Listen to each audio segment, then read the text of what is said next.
Touchdown Tampa Bay. You're listening to the PewterCast.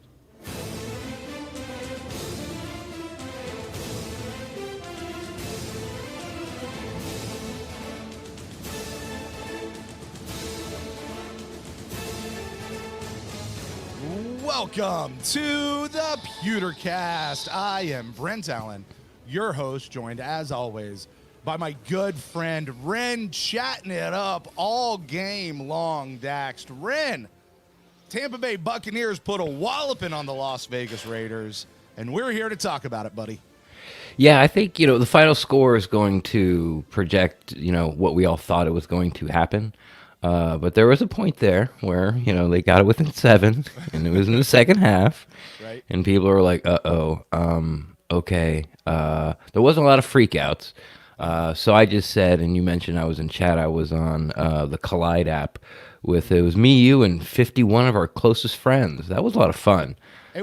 You sort of say that a little tongue-in-cheek, like 51 of our closest friends. But honestly, it is. The people who were in there are the people we interact with all the time. Like, as far as Twitter family or Buccaneers fan friends. Right. Like, they really were. Yeah, I don't know if I didn't know anybody that commented. No, there was only about 20, 25 people that were continually commenting. But, for people that, at least that I saw, because I didn't watch it the whole time. I was watching the game, and I'd come back sort of like, my thing was after every drive, I'd kind of throw something in and then put it back down. Sure. But, yeah, I thought it was a lot of fun. But, man, this game, defense, gave up 10 points and then shut them down, and then... Yeah, I'm sure there's going to be a little talk about the defense, but the offense, the Raiders are a top 5 offensive team, and when push came to shove, they made a play, and it flipped the game around. Another, a tip ball by Edwards, who's been playing great. Winfield gets his first pick, and then, okay, well, now we're up 18. Okay, game's over. But there were some things that I would like to see done different. But besides that, man, business trip successful. Yeah, right. No, it was certainly a game. I know for me, there were times, especially early in the game, like it just felt like the whole, like both teams, honestly, but especially the Buccaneers, just sort of came out flat. Like that first couple of series. I don't know if it was like just no fans in this. No fans. They have a hard. This is the first time I think they've won a game with no fans in the stands. Oh, really? And the other two, they've had a hard time generating, generating their own juice, so to speak. Right. But they overcame that today. But yeah, you're right. There was again, start off, it just felt really low energy on both sides of the ball. And like my son was watching the game with me. My 8-year-old son, who is sort of in, sort of not, and he's like, Dad, I'm not into this game. It's boring. I just want to go play. And I was like, John, I promise it's going to pick up. And somewhere around, I guess, the second quarter, all of a sudden, and he was into it for the rest of the game, which was awesome. And that's kind of how I think I tracked through it a little bit as well. But you're right. This game certainly, I mean, at the end of the day, 45-20, I think is the final. Yeah, that's what it was. Yeah. 45-20. I mean, it didn't feel like a 45-20 game. Throughout the thing. But all of that to say, Ren, we are here to talk about it. We'll talk about all the good, the bad, the ugly, everything in between, but we're not just doing it alone. Oh, no. I would like to say hello to everyone who is joining us live out there in the internet world, wherever you may be, whether you're on YouTube, Periscope, Twitter, Facebook, PewterCast.live, or maybe you're listening to us on the podcast feed later, or maybe you're watching the replay of the video sometime later. At whatever point you're listening to us, hello and welcome to the PewterCast. For those of you who are joining us live, we will open up the phone lines in just a few moments. You also will be able to join us here in the video chat. I'll drop that link in the chat room. You guys just line up. Please remember, we only have one line, so we can only take one person at a time. We'll take you guys in order that you come. And listen, for anybody else who may be in this chat, we're starting, Ren, week after week, we're starting to get more and more fans from other teams who join us for this show.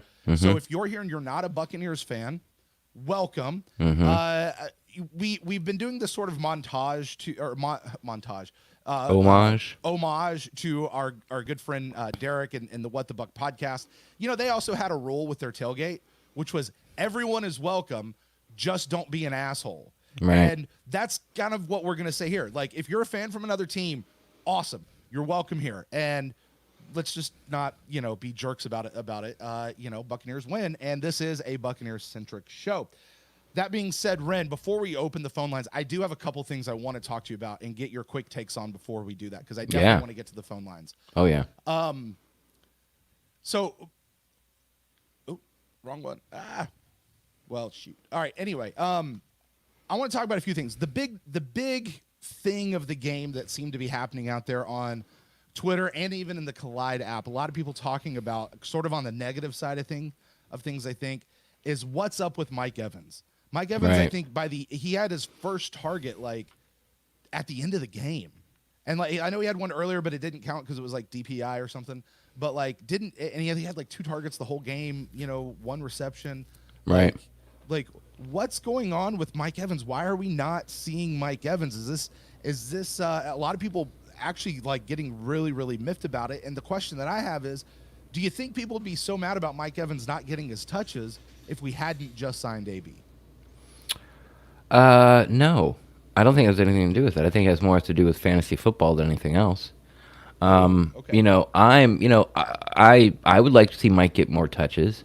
I got to watch a little bit of BA's press conference, and that question did come up. And basically, what he said is like, we knew that what the Raiders are going to do to Mike, and we, planned accordingly. But there has been some times, not the deep Scotty Miller touchdown, but the one where Slayer kept calling it an over route. Gronk ran it a couple times early, then Scotty ran it one time late, and Brady was dropping the. God, was he so on point today or what? Mm-hmm. He kept dropping the ball in the bucket, and when he dropped it in the bucket and Scotty, and they showed the replay, Mike had one-on-one with a corner on the side of the field. Right. So he could have gone Mike's way, but he threw it to Scotty, and Scotty caught it, and so it was a big play either way. So, right. As long as Mike's okay with it, I'm okay with it. And when Mike's not okay with it, I'm still okay with it. It just someone's just got to talk to him, Right. And I'm not going to or even care to talk about AB this show because he wasn't there.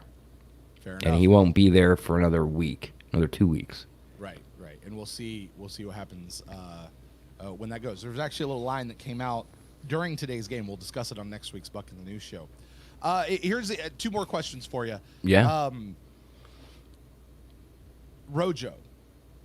Yep. Rojo came in, and let's hear, what did he have? I should have looked at it. But either way, Wasn't good. What happened with Rojo? Because I saw a lot of people saying Rojo drops a pass, so they basically sat him, and we didn't see him again until the second half. Is that a statement by BA saying if you drop the ball, you don't get to play? Or was it just Fournette came out and was actually having a pretty good game, and we rode the hot hand? Yes. Either one can be true because, Fournette was not seen till the second half after he dropped that pass. But I still like Rojo better as a runner. I do. I've seen enough of Fournette where Fournette's getting the -1, 0, 1 yards, like Rojo's getting 4. Right. So I still want Rojo to be, the power guy. Now, if you're sitting him for certain plays because you want to throw the package or the game plan has a lot of, throws to the back and you think that's the best way to sort of move the offense down the field and you want to put Fournette in for Rojo, okay. Rojo's got to be better as a pass catcher, period, end story, if you want to stay on the field. But if you're up by 10 points, 11 points, 18 points, and you're trying to run the clock out, I want Rojo in there. And I think that's what we saw most there at the end of the game. All right, one more question, and this is more personal to me. Sure. And this is where you're going to have to pick up the actual details or tell me that I'm absolutely crazy because this is my experience. You want me to start there? No. Okay. Listen to the question. Oh, okay. Tell me if this rings true to you. Sure. Okay? Sure. Am I crazy? Mm-hmm. Or because it feels like over the last several games, particularly the Packers game and this game, but it feels like maybe even longer than that. The team is coming out a little slow at first, but then it really continues to pick up speed as we go down the stretch. So my question is, what's going on? Like I'm starting to see a pattern here.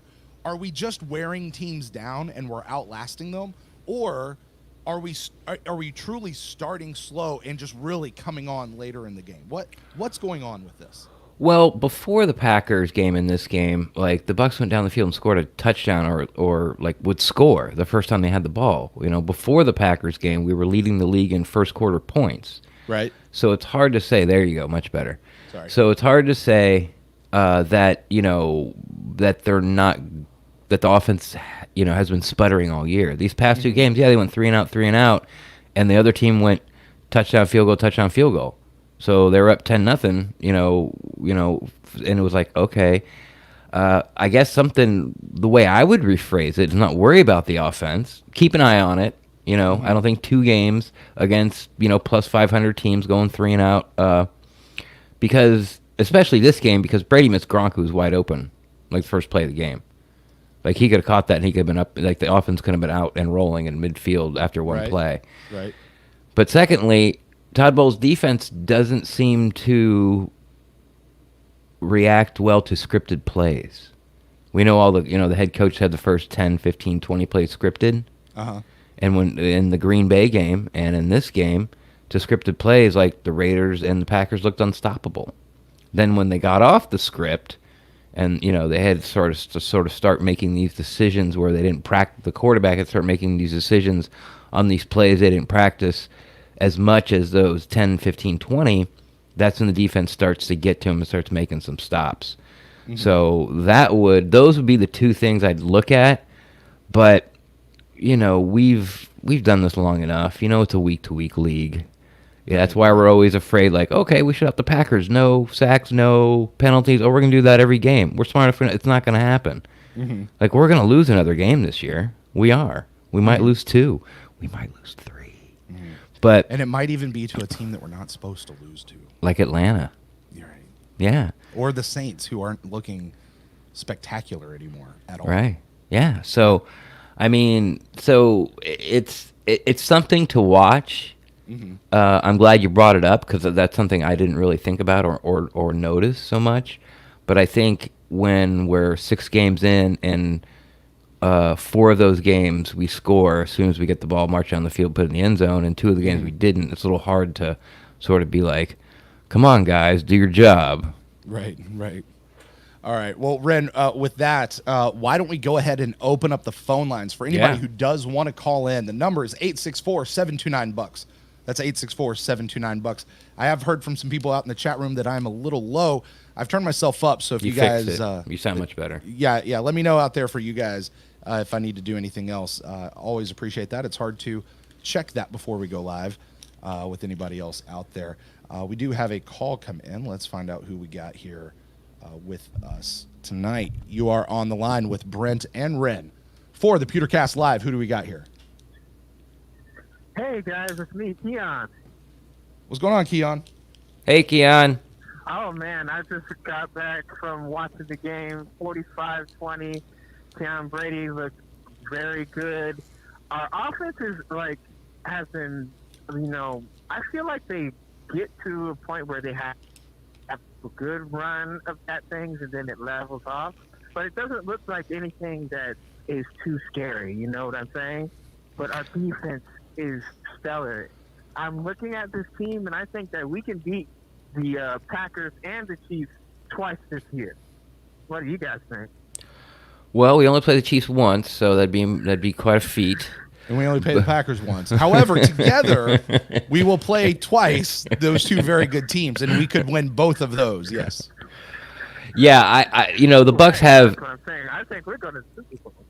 I agree. Because you know why? Don't. Oh, God. Ren, I'm gonna get the audio clip and I'm just gonna play it on loop. Okay. We go into the ship. Boo. We go into the ship. Go ahead, Keon. But once again, I'm so happy for our rookie Antoine Winfield Jr. to get his first pick. He's been in it. He's been flying this whole season. Oh my gosh, I'm just so excited. Everything looks like it's going very much as planned. Like we're still relatively healthy, and again, if we get AB, he can really open up this offense and I think really smooth out the Just stutters. scored 45 Because, points. we go in and out. We just look, Keon. I'm with you. Like I'm with you. I understand. I hear you. There are some times where the offense looks flat. They started out flat this game. You know, Brady missed Gronk on a wide open pass that would have put them at the 50 after one play or two plays. You know, they ran the ball really well at the beginning. Then when Fournette went in there, it kind of went away altogether. Rojo came back. It wasn't there. Like, there were some times where the offense doesn't go down the whole little field and score, but the other team gets paid. You know, we put up 45 points without any defensive touchdowns. Right. So it's really hard to sit there and be critical about it. But this is what I will say. From what we're used to seeing with Jameis Winston, remember when the coaches used to have to tell him, like, every drive should end in a kick, a punt, or a field goal, or an extra point. Mm-hmm. With Jameis, it was like a touchdown or a turnover. So, you know, it was always very, very, very exciting, and the offense always looked like it was high octane because it had to be. And watching Tom Brady, I think it was it was the first drive. It was like third down. He throws to Gronk. It was like 3rd and 7, throws to Gronk, and it's like for 4 yards, and he gets tackled right away. Jameis would have never thrown that pass. He would have pushed it past the sticks no matter what. And it might have been complete, probably would have complete, but we also know it might have sailed high, might have been, you know, the other bad things we know about. So we got to kind of sort of reprogram ourselves, especially when you look at the score and it's 45-20, to sit here and say, like, the offense is a little sluggish. But I kind of agree with you in my heart, where I was like, you know, there was like a quarter and a half there where it was like, you know, let's get it together, boys. Come on. But then at the end of the day, it's like, you know, it's 45 freaking points. Like, who else scored 45 points today? Nobody. Mm-hmm. Keon, you got anything else for us before we let you go? Well, not really, but all I say is go Bucs. There you go. Go Bucs. Keon, we'll talk to you next week. Go okay, Bucs. Pal? All right, there we go. Thanks, Keon. I think Keon is getting the award for like the first call of the week. I think he's been first on our list for the last couple of weeks. He's in the running? Yeah. I think, all right, I think good. He's definitely there. We got Corey wanting to join us here on the video stream. Corey, what's going on, pal? Man, what is going on, guys? Hey, Corey. Talk to us, buddy. 45-20. Hey, not shoot, not much to complain about, if anything. I just want to celebrate us looking like a NFL team that can bounce back from a big win.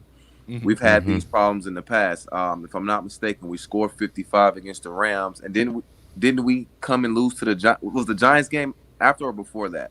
It's before it. It was before. Okay, well, I'm just glad. Oh, it might have been us going to London. Shoot, I don't know. But I'm just really excited about what I'm seeing from this team. Once, and I think you mentioned it, Ren, once we get the defense away from the scripted plays. Mm-hmm. The way that we can just come in and completely stop what you want to do, that makes us a very special team. And Tom Brady, listen, he was beautiful today. I mean, I definitely wanted to take his throws out on a few dates today. Absolutely beautiful. I wanted his fourth quarter hair like for my everyday hair. Dude, I noticed it was beautiful. After the Gronk touchdown, hang on, I'm sorry. After the Gronk touchdown, he's sitting on the bench, and I don't know what like it might have been the first touchdown or second, or maybe the third touchdown. And he's sitting on the bench, and Gronk's all sweaty, and he's like, his hair it's not even sweaty. No, I took a picture and tweeted it. It was the fourth quarter at like the 7-minute mark, and his hair was dry. Just perfectly coiffed. Ren said it best about Mike Evans, and I'm on the same train as you. Mike Evans, is this his 7th or 8th year? Seventh. 6th year. So it's his 7th year, right? If it was a second year superstar wide receiver, I would get some more frustration. Or I would want more frustration out of him. But he's done everything you could possibly do except play a playoff game at wide receiver. You know what I mean? Mm-hmm. I think he's to the point in his career like, shit, I know I'm great. And I know, look at him against the Chargers. He was the only receiver out there for the most part. And he did his thing. He had a $150 in the tug. Like so, I'm with you, Ren. When I say as long as he's okay, I'm okay. And we scored 45, so even if he's not okay, I'm okay. Like, Right, exactly. It's only so much you can. And he's not going to complain. 7th year, hasn't sniffed the playoff. You think if Gerald McCoy was on this team, he would care? If yes, he was would. Playing 20 snaps. Yes, he would. You think so? You think he would play if he was 20 snaps? Oh yeah. You know how much I don't like Gerald McCoy, right? Oh man, No, okay. I'm saying that I'm being completely biased. Yes, you're right. Gerald McCoy publicly, definitely would say, and probably personally too. Yeah, and it's with all these guys that have been in it, like the Levante Davids that have been in this league that like are past, like are in their second contract and haven't been to the playoffs. It's like I'll wash out the Gatorade bucket. Like, get me to a playoff game. I don't care. No, but look, here's the thing. We all know, all three of us and everybody out there listening who've been Bucs fans for longer than this year, know that Gerald McCoy, there's two Gerald McCoys that talk. There's the honest Gerald McCoy when he's talking about what he really thinks, and then there's the Gerald McCoy who's saying what he's supposed to say to the media, which is usually what you get after the game or like when he's getting the tough question where he sits there with no emotion on his face, sort of looking off to the left and right. I should have said Levante David. Let's talk about current Bucs players. Okay. There you go. That's my fault. I like that. It is your fault. Completely your fault. My fault. I had one more point I was gonna let you go. Oh, guys, help you, and I need y'all help at the pewter. I need your help. Cast. The PewterCast. Yeah, you know, pewter this, pewter that, pewters. I get it mixed up. So I need your help, guys. Look. I am so tired of Bucs fans now allowing other Bucs fans like myself to enjoy our team being a winning, relevant team. Say it. I am sick and tired every freaking time. Winston couldn't do this. Winston couldn't do that. I'm like, guys, come on, man. Can we just enjoy the fact that our team is 5-2? This Bucs team is completely different from the last 5 Bucs teams. Okay, like it's not even remotely the same. But even so, let's stop doing that. Like I can't see any reason to want to be so right that I'm enjoying my game, my team that I've been a fan of for 21 years. I'm enjoying my team, my game, and here you come. Jameis couldn't have done that. Guys, I mean, just if we're going to be funny and semantic about it, they had the same QBR and Jameis threw 30 picks. Come on, like, if y'all really want me to keep arguing with you about Jameis, fine, we'll do it. But y'all not going to steal this joy. We're 5-2, top of our division 7 weeks in. You ain't going to steal my joy. It's not going to happen. It's just not going to happen. Preach. Here's my advice to you. If you're hearing this on Facebook, that's your fault. Get off Facebook. Tampa Bay fans on Facebook are not good. Like, it's not that they're not good people; they're just not good fans. They're not the best learned, educated fans. Now, if they're people on Twitter, that's also your fault. Just unfollow them, mute them. Yeah. Like, right. It's sometimes you just got to cut those people out of your life. The great thing about Twitter, you can mold it to whatever you want. Whatever you want to see, you can see. And then thirdly, download the Clyde app and come with us because it was a great time in there. All right, that's what I'm going to do from now on. That's what we're going to do. We're going to have fun and enjoy this Team Rocket. And I love Devon White. And I'm glad Levante David is his mentor. Y'all have a great night. Thanks, Corey, man. Corey. You're awesome. We'll talk to you next week. Good call. Corey's great call. Really, really good call. Ren, we got a caller. Let's go over to the phone line. You're on the line with Brent and Ren for the PewterCast Live. Who do we got here tonight? This is the first time this is G Vegas. I feel like I have to call in. Wow, G Vegas. Yeah, man. I've been seeing him in chat and everywhere else forever. Thanks for calling in. Go ahead. Sorry.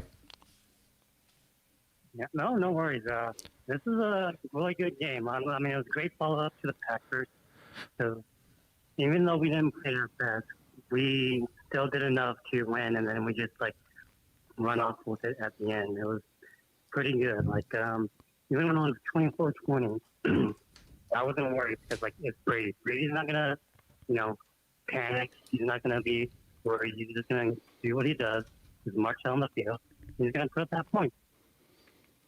Yeah, that's what that was kind of like the overall feeling the people I was hanging out with was when it got to 24-20, it was like, okay, this is why Brady's here. This is why Tom Brady's here. And he went down and scored a touchdown. and then the team got a big turnover, and he punched it in again, and game over. Like it went, in. I know that they put up a 52 seconds or 42 seconds, but that didn't count the drive going down. But it was just like the drive at the half, man. At the end of the half, he was so calm, cool, collected. Like we had plenty of time, just do down the field we go, and we're gonna spike it here. That's fine. Oh, I'm gonna call a timeout. Like the only time he got frustrated is when he had to call timeout twice on that final touchdown drive. Mm-hmm. You actually heard him like, "Come on, guys!" Like, And I don't know if he was coming on guys to. I don't think it was his guys on the field. I think it was the guys on the sideline. Let's get this in playing a little quicker. But yeah, man. I mean, I know you said, and I kind of have this feeling. But when you look at the score, I know you said we didn't play our best. We're not going to score a touchdown every time we have the ball. I know it feels like we should. Yes, it does. And it pisses me off every time we don't. Right? Screw punting the damn ball. That's not the kick I want. The only way that that a series should end is with a goal, with it going between the uprights. That's the only kick that I want to end a drive on. But you're right. Well, there you go. Not everyone's going to end like that. We know that. Yeah, because I think Penman only had 3 punts. So, Penman didn't punt as much. So, Carlton, did his job. Yeah, Carlton did his job. Carlton's been great. I was a little scared when he got hurt, but he ended up coming back. So we'll see how that goes. Yeah, we'll see. We'll see. And another thing I want to bring up before I leave is the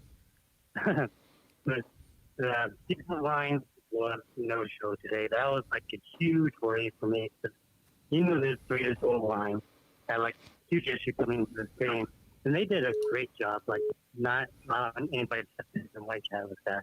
So that was a big surprise for me for this game. Yeah, it was a surprise for me too. Like they had them blocked up when they were scripted, but right when they got off the script, that's sort of when the defense sort of took over there and started getting some sacks. A little bit early in the third quarter too. But then again, Gruden coached them up and got them blocked up. Plus, they started attacking the flats a lot, started using the tight end out of the slot a lot, getting the ball out really quickly, which was smart because that's what they were supposed to do. Because, now they were down to like their 7th and 8th offensive linemen. Like their 2 best offensive linemen didn't even play, and their 3rd best offensive lineman got kicked out of the game. So. It was sort of like it was done by necessity. And I thought they hung in there with their game plan. But yeah, the defensive line sort of like controlling the line of scrimmage and being in Carr's face only happened for a little bit. So like you said, it was surprising.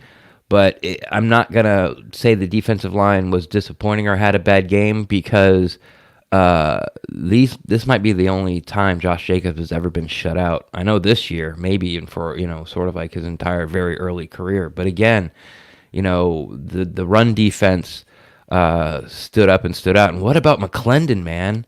Yeah. Pro Bowl. Yeah. Ren wants to send the entire Buccaneers squad to the Pro Bowl this year. Just the defense and most of the offense and some coaches. This defense will send 5 players, at least 5 things to the Pro Bowl this year. And they have like the number 1 ranked defense. They have 5 players each to the Pro Bowl. You got it. All right, G Vegas, you got anything else for us before we let you go? We got some other people lining up here, brother. Nope. Guys, take it easy and go Bucs. Go Bucs. Go Bucs. Thanks for calling in, man. Yeah, man.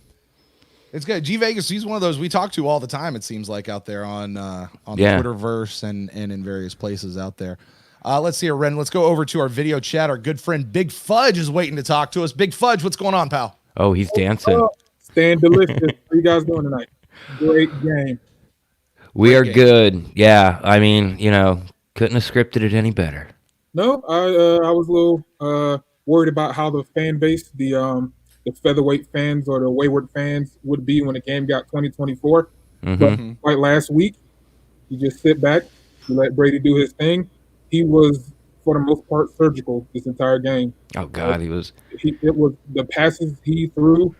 Like your other caller said, I want to date them too. Like they were beautiful. I would have passed babies with those passes. I don't know how many times Mark Schlereth said on the call today, man, people talk about how old Brady is. Look at him throwing these dimes. Like that's a rocket. Like he's putting spin on that ball. What are people talking about? Brady's lost it. Like he probably said it 3, 4, 5 times throughout the course of the game. Yeah, I am starting to understand the obsession that Patriots fans have with Tom Brady. It's only been like 7 games, and I'm like, ooh, maybe I can sneak into his house and meet him. Maybe he'll go into my house accidentally one day, and I'll meet him that way. Well, Brent said he wanted a lock of his hair, so hopefully I don't see you guys on the news because you broke into Tom Brady's house. But it was a good game, and he got everybody involved, even though Mike Evans didn't go off for 200 yards like everybody expected. This offense is very well-rounded, even though the running game was a little sluggish today. They still got the job done. Yeah, easily. Yeah. Mm-hmm. Easily, exactly. No run game, a little early, but not what, you would expect to. When you see a score like that, you would expect a run game to at least be, get 100 yards, combined total. Yeah. But, Rojo was like under 50. I don't know what. I don't running think game was 85 yards total. Rojo, yeah. Leonard Fournette was at 50. Rojo was only at 34. And Yeah. Tom Brady had 1. Yeah. Well, So. Yeah. That one was a touchdown, so that counts. Yeah. So like you said, it's weird being a Bucs fan, and you have to come up with these new things to talk about after the game. Yeah. things that give you joy. Yeah, it's like, wow. Yeah, it was just, it was nice to see also Tyler Johnson get his second touchdown, second in a row. But that was a really good catch. That was a contested catch. He had to fight for that, and he did. A little disappointed because, let's bring that up, that the wide receiver screen game, which has normally been very good, especially when they throw it to Godwin, Oakland seemed ready for that, and had that manned up. And I didn't like when everyone sort of felt like the game started to go back towards Oakland's way, basically early in the third quarter. We quit attacking the middle of the field, which we did early, and that's kind of what got us back into it, was attacking the middle field with Gronk and Scotty and Chris. They kind of went away from that. Now maybe Gronk was, a little injured, get beat up a little bit, and he's like, "Can I just block for the rest of the game?" So again, that's why he came here. That's why I came here. But again, it's 45 points. So what am I even talking about? What do you have to complain about? 45 points, beautiful game head to toe, no turnovers, a few ridiculous penalties, but that was all on a defense. Like this was a game that a winning team should play. Mm-hmm. And Bucs are becoming a winning team. Like Tom Brady and Bruce Arians are coaching those boys up and realizing that you just can't be clowns on the field. You can be tough, but you don't have to headbutt a guy, and now you got an unnecessary roughness penalty. Like the Chicago game. That broke my heart. Penalties everywhere. Yeah, and I also like what Corey said when he came on. It's like learning to win after another big win. Yeah, string them together. 2 big wins in a row. Like I can't even remember the last time that happened, or if it's ever happened. Yeah, and this is the third time this particular topic has come up like in a row with various top callers. One of the things I always say is, particularly after you have a good game, now I need to see the next game. I need to see how you respond. Like, great, you had a good game. Can you keep it up? Can you keep it rolling? Well, did anybody watch the Packers game today? My God, the Packers were on fire. And this is the team we held to 10 points last week and put up 38 on them. Yeah. Sure, everybody. The Raiders just beat the Chiefs and came off a bye to play us. Right, and we held them to 20 while hanging 45 on them. Yeah. All offensive points. Yes, it was a good game. And another thing I want to say is Devon White. It seemed like every time they hiked the ball, he was shot directly out of a cannon at Derek Carr. Like, it was unreal how fast he was getting there. I remember. Let me tell a story. It was when the first time the Loose Cannons, when they showed up at practice last year, and they had sort of their little party at a training camp practice. And Devon White had been sort of like struggling, and they kept talking about him, but you didn't see it. and I was sitting there, and I'm sitting in between Stank, Poppy, and Sammer, and they did a pitch out to Dare, and Devon White did what he did last week, and you saw him do this week. But that very first play of the game last week, where he shot the gap, he went from off the screen through the mass of humanity and was on top of the running back, for the running back could even get his arm up to defend himself. And that's what he did to Dare. And Stank looked at me, and I looked at him, and we just kind of were like, what was that? Like, he is so fast going straight ahead, or not necessarily straight ahead, but going forward. Yeah. But he's a blur on the screen. The only reason I know it's him, it's because no one else can move that fast. You know what I mean? Like, the guy's on the ground, and I'm like, well, it's got to be Devon. And then, like, the camera focuses, and it's like, okay, or maybe it's my old eyes. Okay, yeah. He literally is a blur. He comes from off the screen, and the guy's on the ground before he can even react, and it's amazing to watch. And he did it a couple times today. I'm glad. And him and Levante David, they better get Pro Bowl nods this year. They have to. Like, Levante's been underrated his entire career. It's just unfair to be on a losing team and not get recognized. Levante David belongs as the fifth face on Mount Rushmore. Yeah, I mean, when people start talking about who's your favorite Buck of all time, Leroy Selman's going to come up. Derek Brooks is going to come up. Warren Sapp's going to come up. And in the last decade, Levante David's got to be the number one name that comes up. Not anyone else, and I'm not going to name them, but no one else. It's got to be Levante David for anyone who's a right-thinking fan. You may have a personal preference of somebody else, but when it comes to the impact on this team and what they've been able to do consistently, time and time again, it's got to be Levante David. I agree wholeheartedly. All right.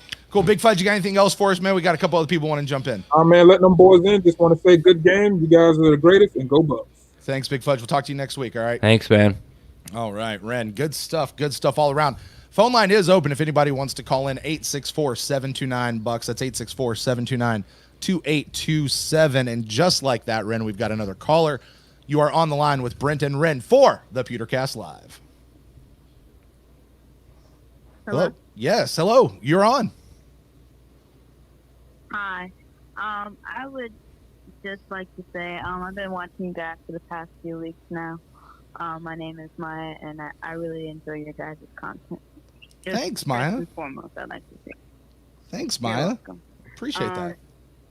So, you're welcome. Overall, I pretty much love watching the game. I like that we didn't let our foot off the gas when we kept scoring, and letting our defense do our thing. But the only thing I can nitpick is Sean Murphy Bunting. I don't know. You're right. Good eye. But I'm just like, dude, what are you doing? Like, I don't know. I don't know if he's still. I've seen a couple of people say that they think that it's his injury. Yep. But I don't know. Yeah, I'm a little worried about it because I'm with you.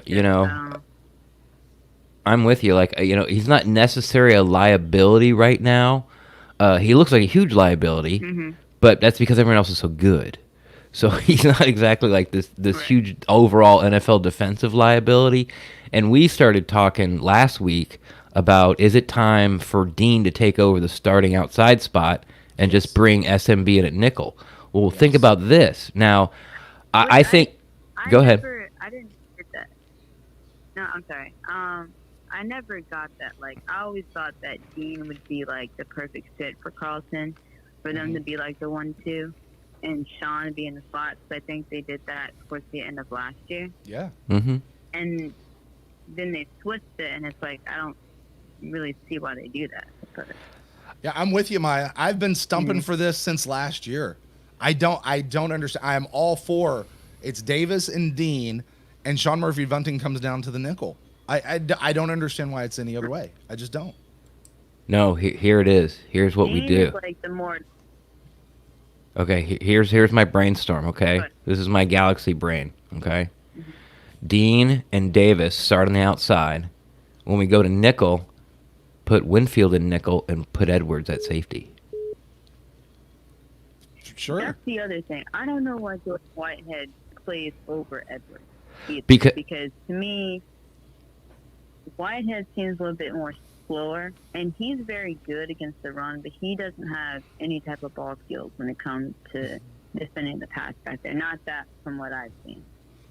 You nailed it right on the head. It's because Jordan Whitehead can set the edge against the run, and he's really good at it. And there has been a press conference not too long ago, when it was brought up about, Mike Edwards, like, why isn't Mike Edwards playing? How come he can't this isn't verbatim, but how come he can't beat out Whitehead? And the defensive back coach just said because he can't tackle.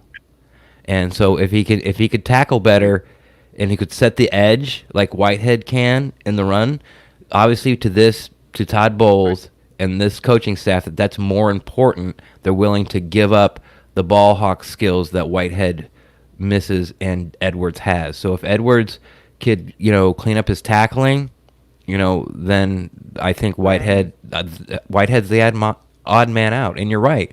He's not good in coverage. Let's just say it. Like, we love our team. They're all really good players. Like Devon White can't cover. Like Whitehead can't cover. And so you know what I like about this conversation though? Do you remember like the last several years, we've always been praising Jordan Whitehead as the best safety on the team. Like we loved it. And he was. Now we have safeties who are better. Like we have upgraded, and it's taken this guy who's been our best safety and made us kind of go, is he really? He's not very good. Is he really? Like the Quan Alexander conversation all over again. Right. Like I like the fact that the team is making those moves and moving up, and hopefully something happens with Edwards where he starts tackling, because I think he definitely has better ball skills than Whitehead. Just if that's the thing. He's had a good camp. He's had a good camp too so far. So it was like, all right, But then it was like, because, like you said, for the past few years, Jordan Whitehead's been pretty good, and you've seen him. This is like, I believe, when he was a rookie, he was pretty much guarding the tight ends pretty well. Mm-hmm. And then like last year and this year, it hasn't been the same. So then it's like, well, I don't know, but yeah, I just hope that this team continues to just build off of the defense performance, which I'm certainly seeing. It's something that we've needed for like a long time through the Mike Smith defense, and Lovie Smith defense, and to finally see it. Oh, Maya, I'm so sorry. That's my fault. I was actually trying to get rid of the beep beep. Maya, if you're out there listening, drop her? I just dropped you. That is my fault, because I was trying to get rid of that other thing. Maya, if you're listening, please call me back, and we will get you back on. And that was a good call. That was a great call, Maya. Thank you so much. And you know what? She knows what she's looking at out there. She absolutely does. I love that she brought up the Whitehead thing. She could replace DeKemper on Iris Pod easily. We'll see if we can't get Maya back in here and get her on the show. Maya, so sorry about that. That was my fault. I apologize for that. It's okay. I thought it was my phone at first. But you're good. But yeah, so to see that we have an actual offense and defense, and that we're not the laughing stock of the NFL, it certainly made my Sundays much more better, and I can wake up in the morning and have a smile on my face. Yeah. You get to wear your Bucs gear outside to the grocery store and be proud of it. Exactly. And I don't have to hear, when I'm walking down the street, the Buccaneers. I don't have to hear that. But I would also like to say, I don't know if you guys picked this up, but Parnell Motley. Yep. Okay. We've heard about Parnell Motley throughout camp, and then it was like last week he went to 49ers. Right. And so I was like, why would we do that? Mm-hmm. And then I said, but okay, well, hopefully we'll be able to get him back. And then this game when Davis went down, I did get a little, worried, because now if you're going to put Dean on the number 1 and then Sean Burking on number 2, but Murphy Bun wasn't doing that good. Mm-hmm. And then, but then they put Winfield as third. I would rather have, if they kept Parnell Motley on the team, I would rather have Parnell Motley, even though I know they went through this because obviously You'd rather, I'm sorry, you'd rather have Motley over who? Bunting. SMB. Bunting. Okay. Yeah, she's really down on SMB right And now. then don't put Ryan Smith on the field. Keep him on No. the team. Yeah. Yeah, like, I did see Ryan Smith out there today. It was right after the kickoff, and one of the who's that team we just played? The Raiders. One of the Raiders came up and they like roughed up Jaden Minkins a little bit off the kickoff, and like Smith went over and like punched the guy like to get him out of his face. It was the only time I've seen Smith in 7 games. That's the only time. Yay. I've barely seen him on the bench. I think he just hangs out in the locker room, and then they come get him when it's time for special teams, and he goes back in the locker room again. Yeah, Motley was people that follow that kind of stuff, which obviously you do. It hurt when he left. Like he was sort of like the next up and comer. Like we were, everybody was hoping like, oh, good, somebody that can get in front of Ryan Smith when someone gets hurt.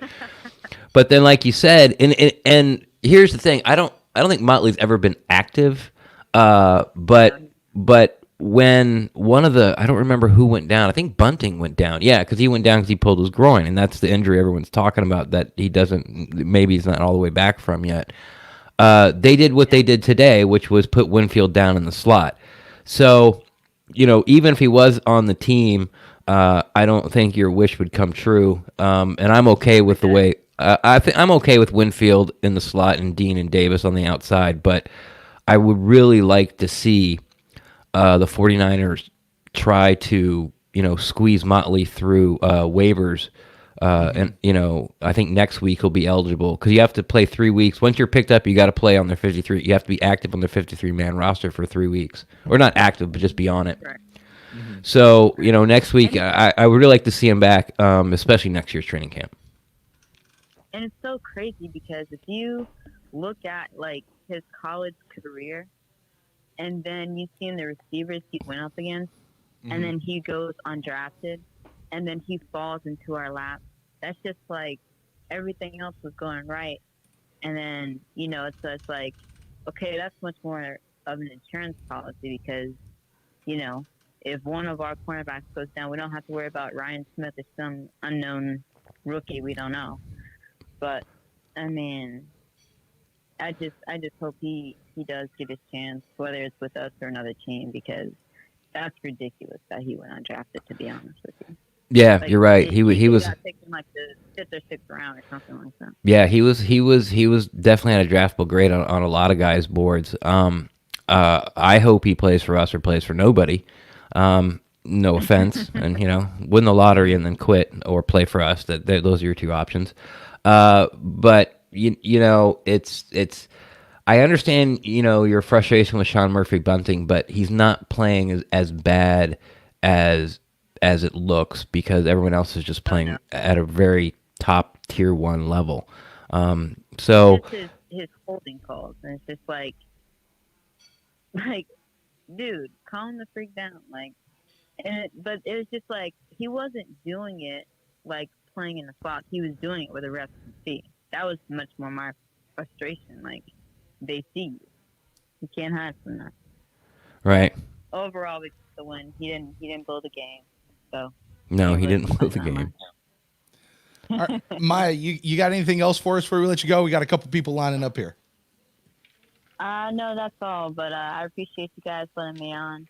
Hey Maya, let me tell you what, you call every week. We're gonna let you on and get you back in here, and I really do hope you call back because you are a fantastic caller. Yeah, thanks for finding us. I definitely will. You got it. You guys will. Thanks, Maya. We appreciate you. Go Bucs. Go Bucs. All right. Like I said, got a few people lining up in here. Ren, we got Zach who wants to come in. No video, but he is with us through the video chat. Zach, welcome back to the show. Hey, can you guys hear me? Yeah, we got you, buddy. Yeah, sound great. Awesome. Yeah, it was a great game. Bucs played very well. I thought, like some of the other callers said that they started off sluggish, but I feel like that's going to be how this team's going to start a lot of games. They're still new, still getting worked in. But like Ren said earlier, they scored on the first drive for like 5 games in a row, which is amazing. I'm really stoked on the team. I was just curious about Shaq Barrett. Yeah. He got that big penalty that took away that interception later on in the game, and Right. Is I've that the noticed really that, like ticky-tack penalty though, Zach? Oh no, it definitely was. It definitely was. Yeah. I was just more curious on, his production hasn't been as, prolific as it was last year, and I've noticed that they've been dropping him more in coverage, and I was Right. curious if you guys had any thoughts on why that's happening. Yeah, we actually think we talked about it. Did we talk about Bucs Observer, or we talked about it last week? Doesn't matter. Well, here's what I have to say. If you're upset about his penalty, and I don't mean you specifically, I mean you as in Bucs fans in general, about him negating that interception from Edwards, I don't think Derek Carr throws that ball if he doesn't see Barrett offsides. Okay. So there's that. But then again, the offsides penalty continued the drive, and that's the time where they cut it to 7. So it ended up being costly no matter what. But what I have to say about Barrett's production is good. It's cheaper for us. He's getting a real high pressure rate. He's been almost there. He hasn't been this sort of like come all be all player. But if you remember, of all the sacks he got last year, he got 9 like in the first 4 games. Right. So it came in bunches. Yeah, he came out of the gates. It came in bunches early, and he kind of had the rest of the year kind of like what he's had now. He only had I think he had 2 against Denver, and then he's been got 1 here, maybe 1 there. He might only have 3. I'm not really sure, but and you're right. They're dropping him back in coverage. Brett, I know, joked. When we talked about it earlier, was that Jason talked to Todd Bowles and said, well, if he can't get sacks if he's in coverage, so put him in coverage a lot, and then his price goes down. But so I'm not the way the defense is playing right now. It's something to talk about. You're right, but it's nothing I'm worried about. I'm just not really worried about it. I think the Buccaneers bring enough pressure every week to not have to worry about. The reason they win or lose games, the 2 games they're losing isn't because there was no pressure. Yeah. It's not like the other teams have all day to throw. And if we start losing games, and you have to lose more than 1. There might be a game out there that we lose in the future, and it's well, we didn't get any pressure. Okay, congratulations to the other team, you blocked us up. If it happens twice, then you got to start talking about it and we got to do something. And I think they will, but I don't think it's going to happen twice. But yeah, since the games we do lose and the games that are close, and it's still not, and it's not because we didn't get any pressure. David Carr didn't get him within 7 because there was no pressure on him. He got us within 7 because he hit a long ball. Mm-hmm. Yeah, I'm not down on Shaq Barrett at all. I definitely want to keep him on the team. I'm just curious on what your guys' thoughts on the production being less was. It makes a lot of sense. It would be hilarious if that's actually why they're dropping him in coverage, because they're right. I don't We don't know what the salary cap's going to be. Oh, you didn't get any sacks? Okay, we'll give you $10 million a year. Well. That would be very funny. But yeah, that's all I have for you guys. Thanks again for letting me call in. Appreciate it. Great, Zach. Thanks so much, man. We'll talk to you on a future week here of Absolutely. the PewterCast Go Bucs. Live. Ren, we got a lot of stuff going on throughout PewterCast the week. We've got Live. good stuff, and I got to tell you, getting to hang out with our friends here at the PewterCast Live is absolutely, I think, my favorite show. It is your favorite show because we just get to hang out and new ways to hang out with us here at the PewterCast, especially during the games. With you on Collide. Yeah, with me on Collide. Yeah, Brett and I were in the chat room again with 51 of our closest friends, and that's why I invited Corey, our first caller, or video chatter actually, was because it really was. It was a good time. I was blown away by the amount of people that showed up. I wasn't blown away as far as how the conversation went.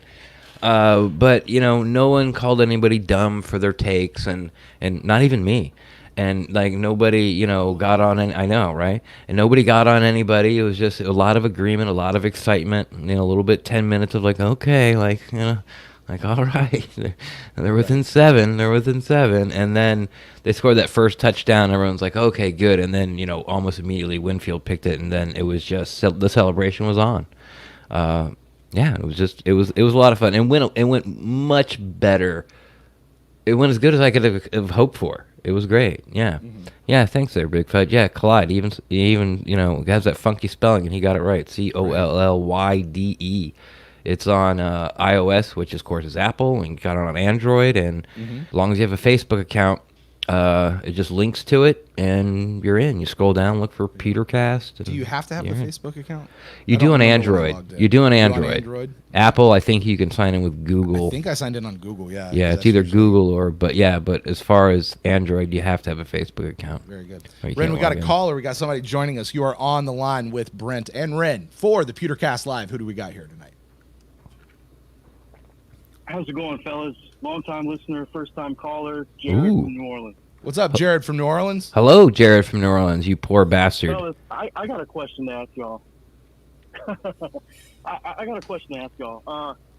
Is this not so much better than spending the entire after-game show arguing whether the loss was Jameis Winston's fault or not?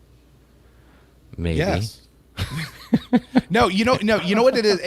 I don't know that we ever really argued whether it was Jameis Winston's fault or not. What this is better than is having to figure out listen, one or two plays and it would have gone the other way, or which interceptions were Jameis Winston's that we fault. actually did really, really well in, or it's better than all of that because now we can sit back and go, okay, we won the game. All right, here are the places we still need to improve, but overall, here's all the good stuff, and we can look forward to Victory Monday tomorrow.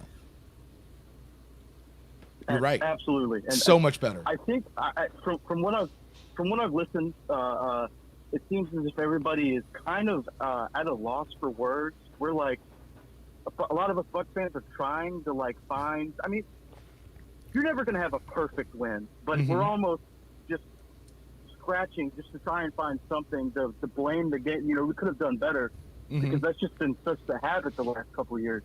But guys, the main reason I called was I would like to go on ahead for the record and apologize for all of the mean tweets that I had with regards to Donovan Smith. I have been his harshest critic, and he has absolutely shut me up the past 2 weeks. Really? Because I had a note where he had a really rough first half. Pretty decent second half, but that first half was not good, or at least the first quarter anyway. Hey, man, I commend you coming on and saying that. All I'm going to say is, just give it a week. We'll see. Yeah, don't worry. You'll be back there eventually. And I don't want to poo-poo on his parade because, yeah, he didn't have a holding penalty and he didn't give up a sack. Okay, well, that's what he's supposed to do. He might not have gotten up a sack, but he gave up. I mean, there were at least two very specific plays where he got blown up. And then he just stood there and watched the guy go hit Tom Brady. Now it might not have been a sack, but it was definitely a hit.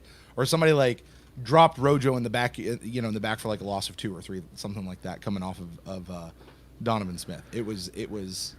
I tend to be a little more targeted in with him these days. Yeah. But again, I'm with you, and thank you for coming on and wanting to take all those back. Again, you just might want to keep those receipts for later. So, okay, well, talk to me about it, though, Jared. Talk to me. So you're seeing good stuff out of Donovan Smith. Tell me what the good stuff is, because this is going to be a very, I'm not going to call it a hot take, but it's going to be a very unique take because there's still a lot of people who are very, very down on Donovan Smith. And I think that's fair. And I think some of that is recency bias. I think for me, I was at the point at the beginning of the season where I thought that Donovan Smith was that much of a black hole where he could be the one that would cost us a win in the playoffs. Okay. And I think that, like I said, we would want every left tackle, to be Walter Jones. But that's just not the reality of the NFL and the salary cap era. And I think that for most offensive linemen, you want to forget that they exist. And in much of this game, especially in the second half, I forgot that he existed. Right. That's not been the case the past couple of years. I mean, it seemed as if every time we had a big play, there was a holding penalty on Donovan Smith. Or anytime we would have had just a second longer, Donovan Smith guy is getting just a free run at Jameis Winston. Right. So I think that is a fair point that maybe give it a couple weeks. But you know what? We're 5-2, so I'm all for unrealistic expectations about the Bucs' success going forward. Me too. I'm with you. I'm with you, man. I'm just trying to protect you. I'm just trying to protect you from your feelings. That's all. From when he breaks your heart, because I've been doing that dance with that guy for 6 years now, and I'm just officially over it. I'm not. If he plays well, good. I'm not going to mention it. If he plays bad, I'm definitely going to mention it. I'll be honest. I think Donovan Smith's played his way out of Tampa already. Mm-hmm. Yeah, I think that's understandable.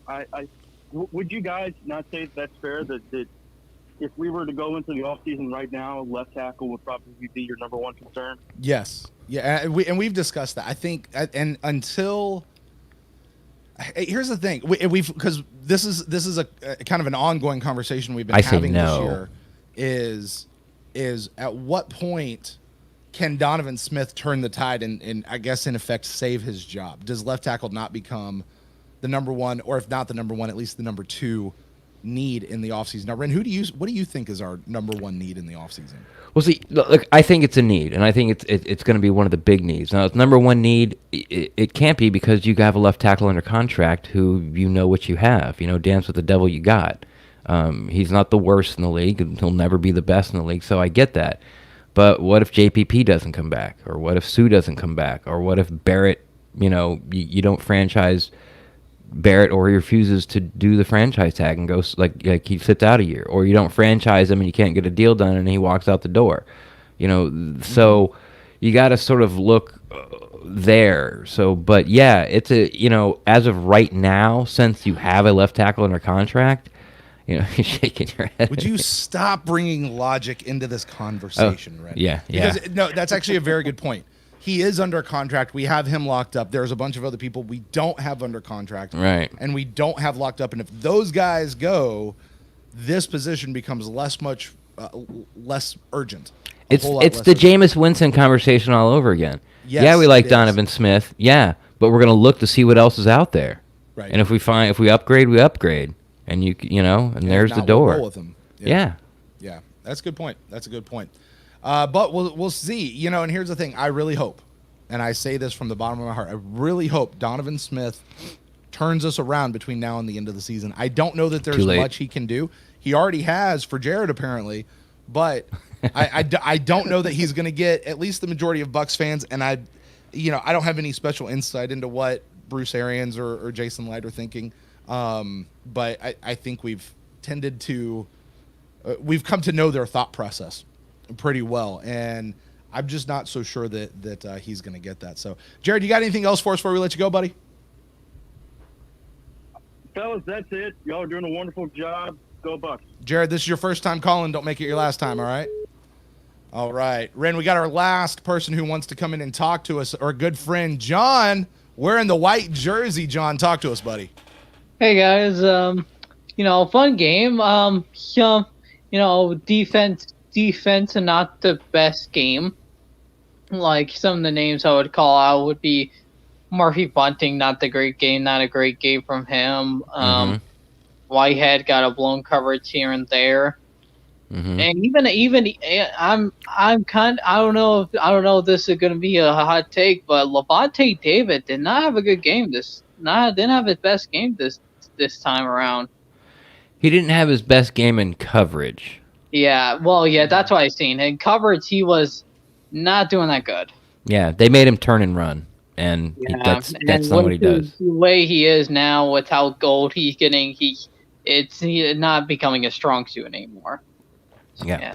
He's fine if you keep if he drops back in zone and the play, like the crossers are in front of him or guys are coming to him, he's good. But if if they match him up on man and make him turn his hips and head towards the goal line, It's not his best. I thought early it was very noticeable, and I was like, oh god. It was after the Raiders scored their touchdown, and then we're driving to get their field goal. I'm like, okay, like they're gonna attack. They're gonna make White and Levante David turn and run, but they didn't. And the offense sort of came alive, and that was that. But I thought his coverage was about as good as it could be against Waller on the touchdown. He almost got the ball. I mean, that's Aguilar just beat him on that one play, though. Aguilar just beat him. Yeah, but that's Aguilar. I mean, that's a fast wide receiver on him. Like that's where the ball goes, and it was a good throw. I mean, he's not Carlton Davis. So I can't believe they didn't utilize Aguilar like that in Philadelphia. So weird. Yeah, right. I'm with you on that. But who played well? Whitfield got a pick though. So finally, on the scorekeeper pick. Finally. Back on his Hall of Fame career pace. Hell yeah, defensive rookie of the year. Future Ring of Honor, Antoine Winfield Jr. But on offense though, not bad. I liked it. Especially Tom played well. At the beginning, it was a little slow and methodical, but he picked it up. He started picking it up, and that was great. And especially that touchdown at the end of the half to Miller was beautiful. That was man. Let me ask you this. Let me ask you this. Go back to the conversation Ren and I were having earlier about it. Are the Bucs are we starting to come off to like slow starts and then we pick it up later, or like what's the deal? You know how Ren you were talking about earlier. Hold on. You know how Ren you were talking about earlier about how the scripted plays. Like once the Raiders got past the scripted plays, like they just had nothing for the defense. Right. Is it possible that there's something to that with Tom Brady? Like they come out and they have their first scripted plays, and those, like, they're just not feeling. There's just not a rhythm. But then once they get off of those and they're actually moving in the flow and ebb of the game, and it's not so scripted, that's when they're actually playing their better ball. When Brady can make his decisions more himself. Right, and it's not just formulated of here's what we're doing for the first 14 plays or so. Right. That's kind of like how he was back in New England too, where it's like he kind of started off slow and then he picked it up later in the games. And he figured out the defense. When they figured out the defense more, that's when he really started to dink and dunk. Mm-hmm. And I think that's what it is. Maybe it is scripted. They script the plays to figure out what defense they're doing, figure out what they're doing, and then once they figure it out, then they can hone in and attack. Yeah, that's something like I did want to bring up, was that even though it looks like the defense is struggling against the scripted plays, Todd Bowles makes an adjustment, and he makes it quick. Like what used to drive me so crazy about the Cutter years was they would wait till halftime to try to make an adjustment. I'm like, you got 5-6 minutes, probably closer to 10 in real time, on the bench. Like make them then. Like you only get 15 minutes at halftime. First, you got to run in, run out, and warm up. So it's about the same time. Like you can do it there. And it was reported widely how after the Packers got up 10-0, Bowles gathered around and says, "Look, like he's good, but make him earn it. Like make him earn your respect. Like get after him and make him burn you. Like in baseball, make the guy make the throw, make the guy make the shot." And that's what they did with Aaron Rodgers. And once they did that, he couldn't. So. Yeah. And, all right, John, you got anything else for us, buddy?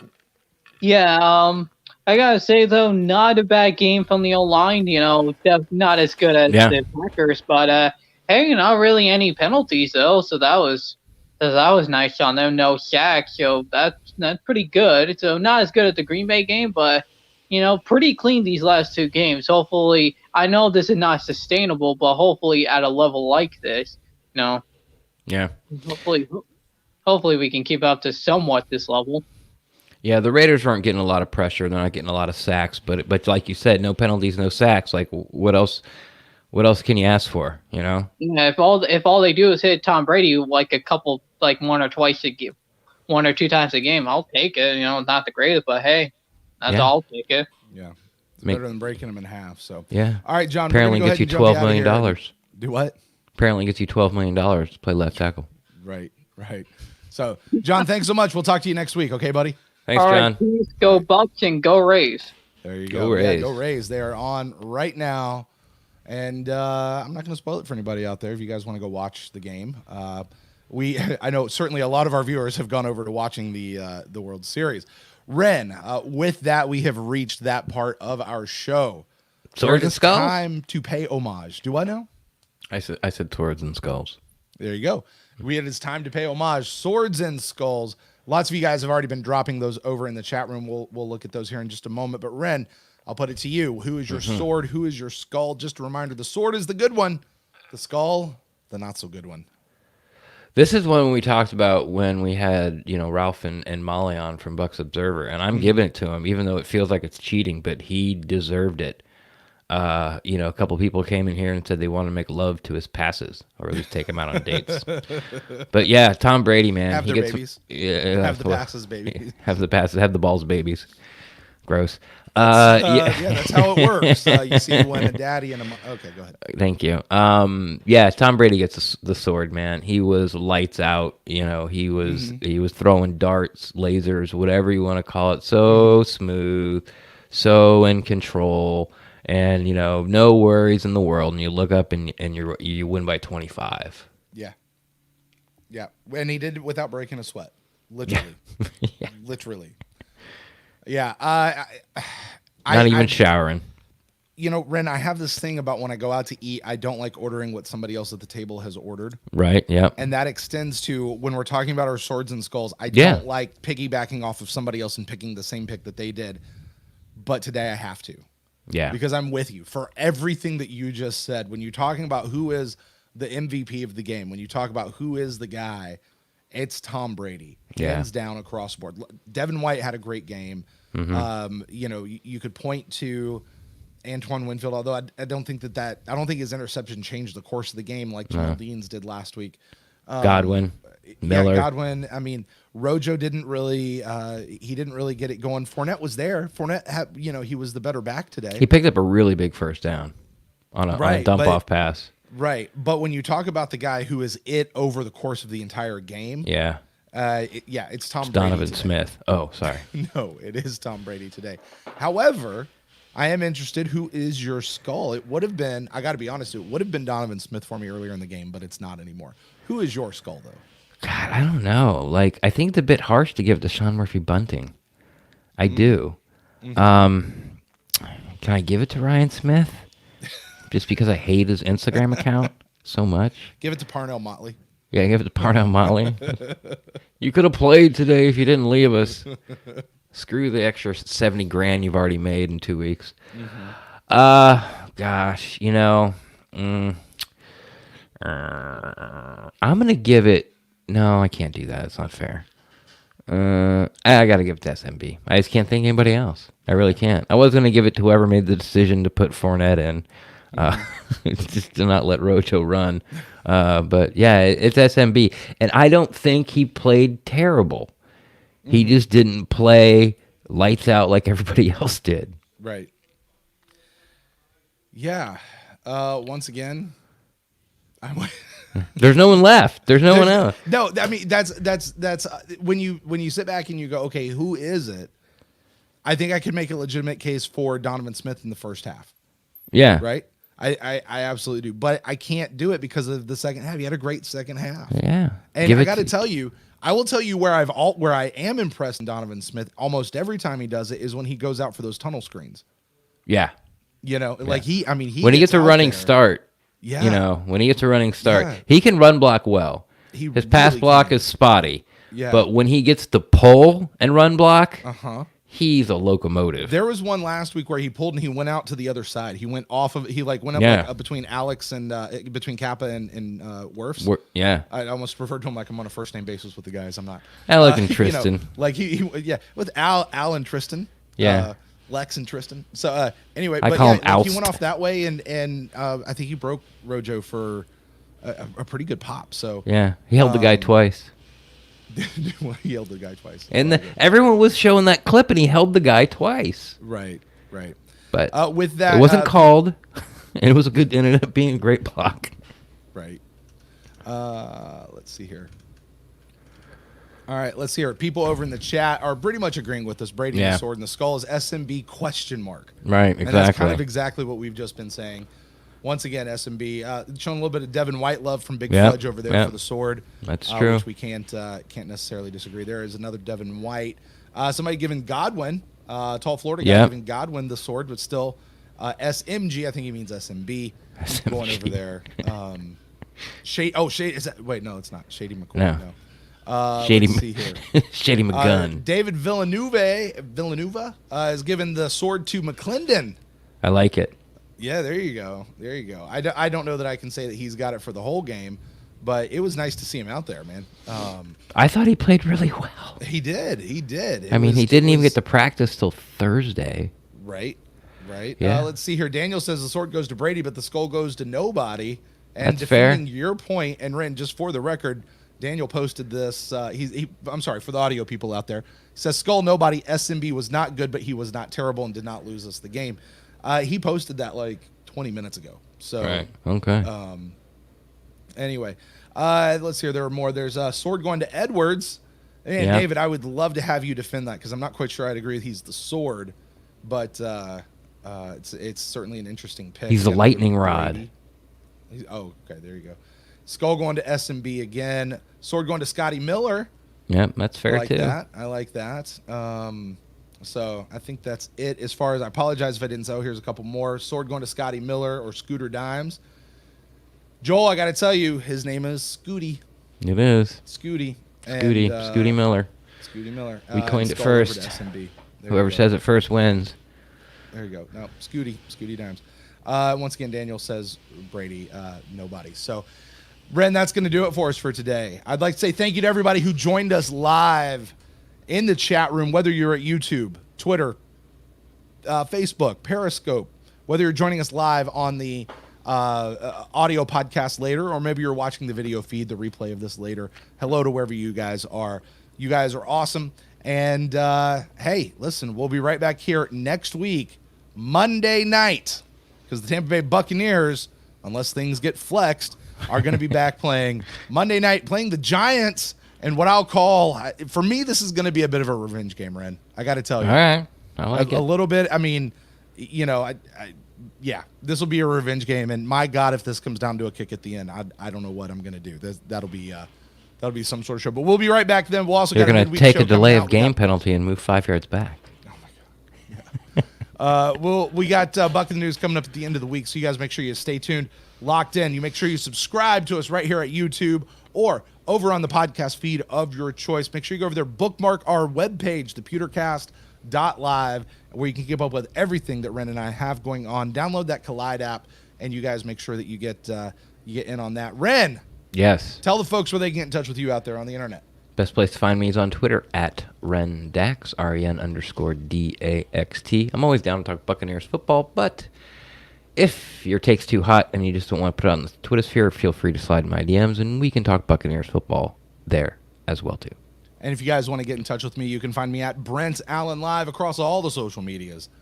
And the show is found at the PewterCast on Twitter, Instagram, and Facebook. And you can email us to thepewtercast@gmail.com. Please keep in mind anything you send to us we could use on a future episode of the PewterCast. Your call is being recorded. It's always, everything's recorded, Ren. Everything. Do I have to start Everything. saying that? Like when you call the phone company or the cable company? No. For quality service purposes. And that is the cue to end the show, guys. Until next time, we'll talk to you guys then. Go Bucs!